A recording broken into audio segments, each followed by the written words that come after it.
Lahko rečemo, da se tako državni kot tudi občinski ukrepi iz dneva v dan zaostrujejo. Se je od ponedeljkove izjave za javnost kaj bistveno spremenilo do današnjega dne?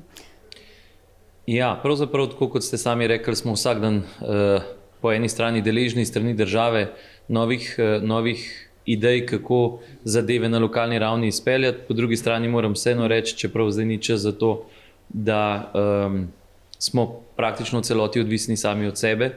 Če ne bi v Medvodah bilo te ekipe, če v Medvodah ne bi tako sinhrono delovali vsi javni zavodi, ogromno število prostovoljcev, vseh tistih, ki so v štabu in sicer razporejeni v civilni zaščiti, potem ne bi imeli zadev tako postavljenih, kot jih imamo. Torej, treba se zavedati, da je to trenutno zato, ker so pri nas ljudje pripravljeni.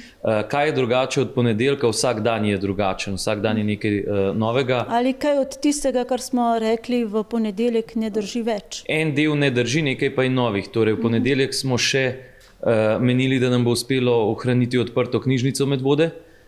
Nažalost je včeraj prišla urgenca strani Ministrstva za kulturo, da tudi ta naša varianta, torej da bi ljudem vsaj malo zagotavljali priprta vrata knjižnice, ne da bi šli lahko noter, ampak da bi gradivo naročili, ne bo šla skozi in smo bili primorani včeraj ob 11. knjižnico zapreti. Hvala vsem knjižničarjem, ki so bili pripravljeni delati, ki so se zdaj naprej prijavili za prostovoljce. Ali obstaja možnost, da postane knjiga sestavni del tistega, kar lahko ljudje dobijo prek klicnega centra, pa jim mogoče dostavijo tako kot hrano, kot zdravila? Jaz menim, da bo to nujno, kajti kot se kaže, bomo te potrebe, ki so vezane na hrano, uspeli relativno uspešno obvladovati.